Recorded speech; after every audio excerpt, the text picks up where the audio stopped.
டிஜி film company, Magnus productions, Sabaris Sangamithra Soumya Anbumani தயாரிப்பில் SP Sakthivel இயக்கத்தில் குணாநிதி நடிக்கும் அலங்கு டிசம்பர் 27 முதல் திரையரங்குகளில். GT Holidays, South India's #1 travel brand. You know you are special when you're with GT Holidays. ஐயா நல்ல கண்ணு 100 இந்த விழாவினை இன்னொரு நல்ல கண்ணு எடுக்கிறாரு. இந்த நல்ல கண்ணு ரெண்டாவது நல்ல கண்ணு தோழர் ஐயா நெடுமாறன் அவர்களே, இந்த விழாவினை சிறப்பாக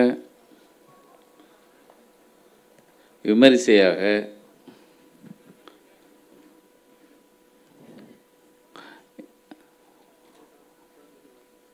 திறம்பட நடத்தி கொண்டிருக்கும் மகிழ்ச்சி மணிவண்ணன் அவர்களுக்கும், எனக்கு முன்னால் பேசி அமர்ந்திருக்கும் முன்னத்தியர்கள், மேடையில் அமர்ந்திருக்கும் முன்னத்தியர்கள், இந்த விழாவில் பங்கெடுத்து பொறுமை காத்து விழாவை சிறப்பித்து கொண்டிருக்கும் தோழர்கள், நண்பர்கள், நண்பிகள், பத்திரிகை ஊடக நண்பர்கள், பெரியோர்கள், சான்றோர்கள் அனைவருக்கும் நக்கிரனின் வணக்கம்.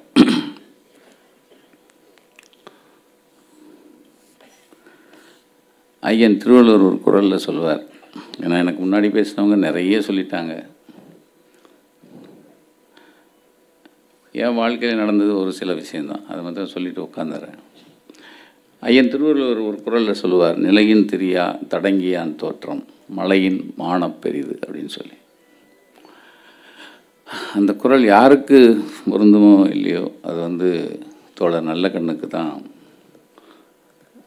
ஐயன் திருவள்ளுவர் எழுதின குறளை அது அப்படியே உரித்தாகும். அதாவது அது குறள், அதுக்கு அந்த பொருள் என்னென்னா, கொண்ட கொள்கையிலிருந்து மாறாமல்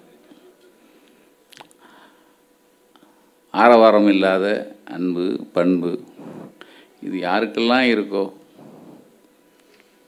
அவங்க மலையை விட பெரியவங்க அப்படின்னு சொல்லி அப்பயே ஐயன் திருவள்ளுவர் குறளில் சொல்லியிருப்பார். அந்த குறள் சரியாக பொருந்துவது தோழர் நல்ல கண்ணு அவர்களுக்கு. ஆசையே இல்லாமல் ஒரு மனுஷன் இவ்வளவு 100 வருஷம் வாழ முடியுமா? வாழ்ந்திருக்காரு. அவருக்கு நம்ம வாழ்த்து சொல்லிகிட்டு இருக்கோமே, எப்படி யோசிச்சு பாருங்களேன். நாங்கள் ரொம்ப அவர் கூடயே வாழ்ந்துட்டுருக்கிற, அவரோட ரொம்ப பழக்கம் இருக்கிற, ஒவ்வொரு பிறந்த நாளுக்கும் குடும்பத்தோடு போயிடுவோம். காலையில் 8 மணிக்கெலாம். ஒரு முறை அந்த சுனாமி வந்துடுச்சு. அப்போ அவங்க திருமலை வாயில் இருக்கார். பதறிட்டார். அப்படியே பதறினா, வாழ்க்கையில் ஒரு மனுஷன் எல்லா ஏற்பாடும் பெரிய பெரிய ஏற்பாடு பண்ணியிருந்தாங்க, அதெல்லாம் விட்டுட்டு கதறாங்க. அப்படியே ஒரு உயிருக்காக ஒரு மனுஷன் இவ்வளவு பதறது இருக்குல்ல. நிறைய அவர்கிட்ட நம்ம கற்றுக்குறோம். நிறைய அவரை பற்றி பெரியவங்க சொன்னாங்க, எனக்கு முன்னாடி பேசியிருப்பாங்க. அவர் இந்த எங்கள் சௌரி வந்திருக்காரு, மருதன் வந்திருக்கு. சௌரியை பார்த்தோன்னே ஞாபகம் வருது, அவங்க அப்பா சான்றோர் பேரவை நடத்தியிருந்தார். ஆனார்வனா எல்லாருக்கும் தெரியும்.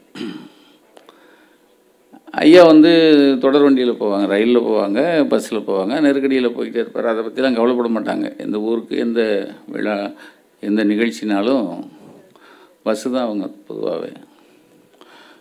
ஆனார்வனா என்ன பண்ணாங்க, ஐயாவுக்கு ஒரு கார் கொடுத்துட்றோம் அப்படின்னு டவேரா வாங்கிட்டார். 10 லட்ச ரூபா. அப்போ வாங்கியாச்சு. வாங்கிட்டு நம்ம இளவணியில் இப்போ இருந்தார். அவர்கிட்ட சொல்லி, எப்பா நல்ல கண்ணு ஐயாட்ட சொல்லு, நான் காரை கொடுக்கணும், கேளு அப்படின்னோடனே இளவணியில் என்ன பண்ணியிருக்காங்க, தோழர் மகேந்திரன்ட்ட ஆனவரனை ஒரு டவேரா வாங்கியிருக்காரு ஐயாவுக்கு, அது கொடுக்கணும், எங்கே வந்து கொடுக்கணும்னு கேளுங்க. அவர் பதறியிருக்கார். யார்? மகேந்திரன். ஐயோ காரா, அதெல்லாம் ஏற்றுக்கவே மாட்டாங்க அப்படின்னு இவர் பதறியிருக்கார். இதை போய் இளவணியில் என்ன பண்ணிட்டார், ஆனவரன்ட்ட சொல்கிறாரு, இந்த மாதிரி இல்லை இவரே மகேந்திரனே பதறாரு, அப்புறம் நம்ம அவர்கிட்ட போய் என்னத்தை சொல்ல அப்படின்ட்டு, சரி ஆனவரனை என்ன பண்ணுறாங்க, நானே கேட்போம், நம்மளே போய் ஐயாட்ட போய் கேட்போன்னு ஐயாவை சந்தித்து, ஐயா கோச்சிக்கூடாது, கார் வாங்கிட்டேன், நீங்கள் இனிமேல் அந்த காரில் தான் போகணும். இவர் கார் ஆண்டிருக்காரு. யார்? நல்லகண்ணையா. காரா? ஐயோ அதெல்லாம் வேணாம் அப்படின்னு இவர் பதறிக்கு இவர் போனவரும் பதறி, ஓ தெரியாமல் சொல்லிட்டோம் போல அப்படின்ட்டு மறுபடியும் பெவிலியன் வந்துட்டார். அப்போது ஐயாவுக்கு 80 விழா காமராஜர் அரங்கத்தில் நடக்குது, எல்லா பெரியவங்களும் வச்சு. அப்போ முத்தமிழறிஞர் கலைஞர் தான் எப்படி இப்போது நெடுமாறன் ஐயா இருக்கிற மாதிரி அப்போ கலைஞர் தலைமையில் தான் அந்த விழா நடந்தது. அப்போ அப்போது ஆனவரன் நைஸாக தலைவர்கிட்ட போய் கலைஞர்கிட்ட போய் காதில் சொல்கிறார், இந்த மாதிரி அவருக்கு ஒரு கார் வாங்கியிருக்கேன், ரொம்ப நாளாக ட்ரை பண்ணுறேன் கொடுக்கணுன்னு முடியலை இருக்கார் இவர் நம்மால். கார் வாங்கியிருக்கேன்ருக்காரு. ஐயா அவர் வாங்க மாட்டாரே அப்படின்ட்டுருக்கார் இவர். எப்படியாவது கொடுத்துருங்க, நீங்கள் சொன்னால் கேட்பாருங்கிறத நான் சொல்ல முடியாது, ஆனால் நான் முயற்சி பண்ணுறேன் அப்படின்னாரு. அப்போது மேடையில் வச்சு பெரியவர் சொல்கிறாருங்கிறதுனால அதாங்க பண்பு வாழ்க்கையில். நம்ம போய் சொன்னாலும் ஒரு கருத்து சொன்னாலும் ஏற்றுக்குவார், நல்ல கருத்தாக இருந்தால். அப்போ கலைஞர் சொன்ன உடனே மேடையில் வச்சு தாப்பாண்டியன் அப்போ அண்ணன் இருந்தாங்க, அவர்கிட்ட கொடுத்து சாவியை காரை எடுத்துங்க அப்படின்னு சொன்னோடனே சரி வேறு வழி இல்லாமல் வாங்கிட்டு அந்த காரை வீட்டுக்கு போகிற வரைக்கும் அந்த கார் உடனே கட்சி ஆஃபீஸ்லேருந்து வந்தவுடனே இந்த காரை கொண்டு இந்தாங்க கட்சிக்கு கொடுத்துருங்கன்னு வீடு வரைக்கும் போகிறதுக்கு மாத்திரம் அதை பயம். ஏன்னா ஆனாரும் நான் வருத்தப்பட்டுருவாரே, கார் வாங்கியிருக்காரு, காமராஜர் அரங்கத்துலேருந்து வீடு வரைக்கும், அது என்ன ஒரு பல்லாங்க இருக்கும், அங்கே தான் இருந்தார். ஒரு மனுஷன் இப்படிலாமா வாழ முடியும், இப்படிலாம் இருக்க முடியுமா? என்ன ஒரு நிறைய அவரை பற்றிய விஷயங்கள் நிறைய இருக்குது. எங்களுக்கு ஒரு இடர் வரையில் எங்களுக்கு ஒரு பொதுவாக நமக்கு தான் இடர் மேலேயே வாழ்ந்துட்டு இருந்தோமே, இடரோடையே வாழ்ந்துட்டு இருந்தோம். அப்போ எனக்கு ஒவ்வொரு இடர் வரையில் அவர் ஒவ்வொரு இதுக்கும் வருவாங்க. பொடாவில் அந்த முன்னேறு இருக்கார், இங்கே உட்காந்துருக்கார், அவங்கள அரெஸ்ட் பண்ணாங்க, என்னை அரெஸ்ட் பண்ணியிருந்தாங்க. அப்போ எங்களை அரெஸ்ட் பண்ண உடனே கலைஞர் தலைமையில் ஒரு பெரிய கண்டன கூட்டம், அது காமராஜர் அரங்கத்தில் தான் இருந்தது. அனைத்து கட்சிகள் தலைவர்கள் எல்லாரையும் ஒன்று கூடி ஒரு மிகப்பெரிய கண்டன கூட்டம், கிட்டத்தட்ட 5000க்கு மேலே கூட்டம் கூடி அது கண்ணை கொடுத்து பங்கெடுத்தாங்க. அப்போது கலைஞர் தலைமை ஐயா நல்லகண்ணு, அப்போது சிபிஎம்மில் வரதராஜன் இருந்தாங்க, மதிமுகவில் நம்ம திருச்சிக்கார், அப்போ காங்கிரஸில் இளங்கோவன் இருந்தாங்க, புதிய தலைமுறை இவர் இருந்தார். இப்படி எல்லா கட்சியிலேருந்தும் எல்லோரும், பாமகலேருந்து ராமதாஸ் ஐயா வந்தாங்க, எல்லார் தலைமையில் கண்டன கூட்டம், எல்லா கட்சி தலைவர்களும் பேசினாங்க. அதில் நல்லகண்ணையா பேசின பேச்சு மாத்திரம் நான் வாசிச்சுட்டு நான் விடைபெறேன். அவருக்கு நையாண்டி நல்லா வரும், நீங்கள் பேசுனீங்க, அவர் பார்த்தீங்கன்னா நல்ல நையாண்டிலாம் பேசுவார். ஜனநாயகத்தில் 4 தூண் இருக்கிறது, 4வது தூண் பத்திரிகை. இங்கே இந்த 4 தூண்களுமே தமிழகத்தில் அச்சுறுத்தப்படுது, ஏதேனும் ஒரு வகையில் சேதப்படுத்தப்படுது. ராணிமேரி கல்லூரிக்கு 9 வருஷம் கழித்து 9 லட்சம் ரூபாய் தரப்படுது. யார் அவர் சொல்கிறார். அதென்ன 9, எதுக்கு எடுத்தாலும் இந்த ஆட்சியில் 9, அதென்ன 9 அவர் சொல்கிறார். நக்கல் ஒன்றும் புரியலை. ராணிமேரி கல்லூரி வழக்கில் 3 மாதத்தில் தீர்ப்பு வரும்னு சொன்னாங்க. 6 மாதமாச்சு, இன்னும் தீர்ப்பு வரலை. 9 மாதத்தில் தான் வரும்னு நினைக்கிறேன்.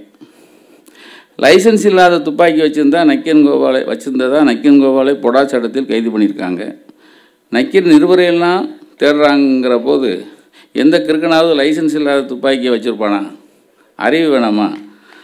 யாரு? அரசாங்கத்துக்கு. அரசாங்கத்துக்கு தான் கிறுக்கு பிடிச்சிருக்கணும்.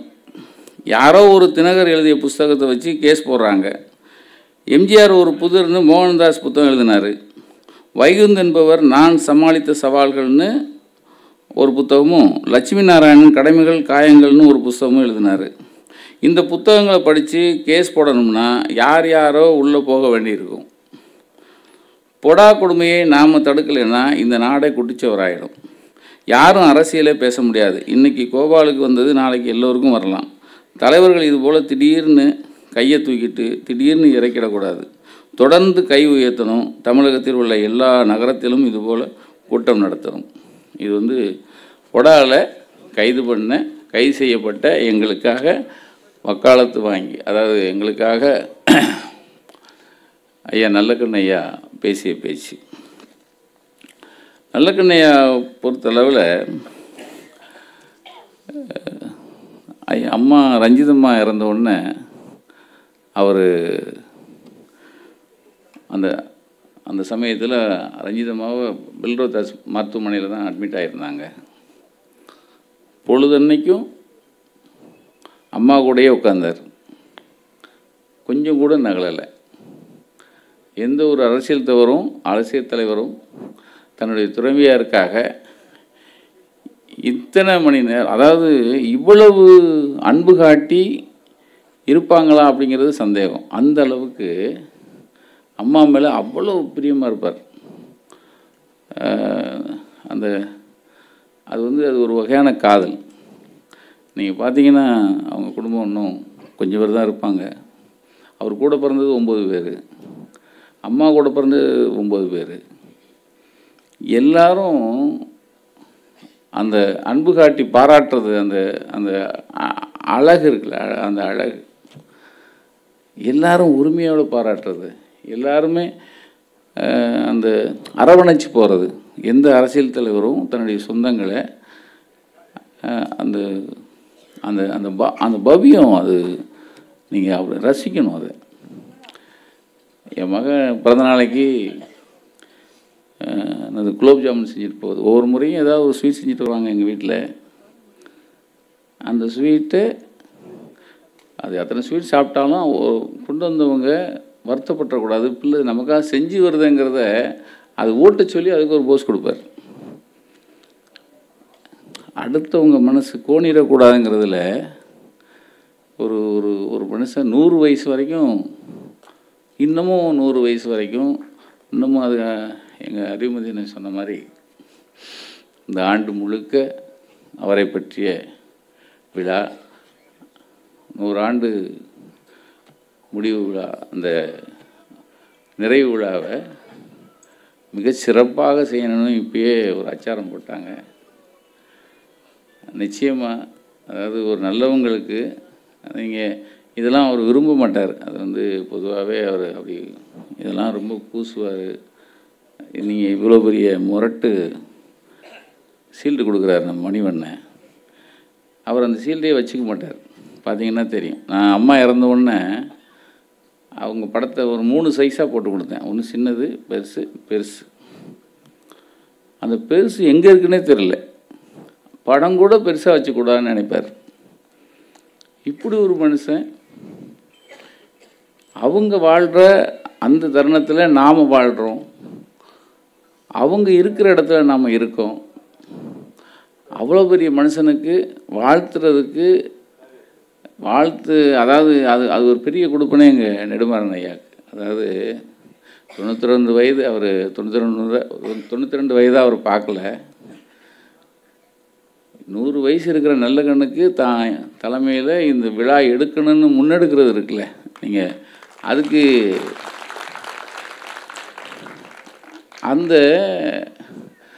இதை இவ்வளோ சிறப்பாக செய்யணுங்கிற அது மகிழ்ச்சி மணிவண்ணனுக்கு அது ஒரு நினைப்பு இருக்குது பாருங்கள். அதுவும் ஒரு நிச்சயமாக அவர் பாராட்டி தான் ஆகணும். ஏன்னா சாதாரண செயல் எல்லாரும் எத்தனையோ நல்ல கண்ணையா எல்லோரும் தான் பார்க்குறோம், எல்லோரும் தான் பாராட்டுறோம்.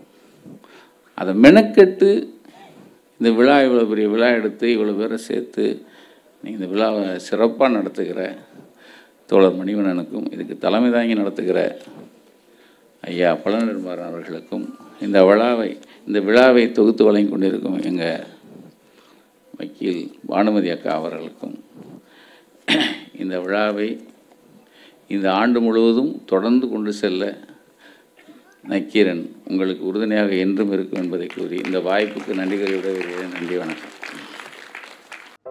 நக்கீரன் டிவிக்கு சப்ஸ்கிரைப் செய்யுங்கள். உங்கள் ஆதரவே எங்கள் பலம். ஆசிரியர்களுக்கு நண்பனாகவும் மாணவர்களுக்கு ஆசானாகவும் திகழும் தேர்வு வழிகாட்டி. ஒவ்வொரு பாடத்திற்கும் அனுபவமிக்க ஆசிரியர்களின் துல்லியமான தெளிவான விடைகள். CNC இருக்கு, தேர்வு பயம் எதற்கு? இது தீரன் பப்ளிஷிங் ஹவுஸ் விற்பனை வெளியீடு.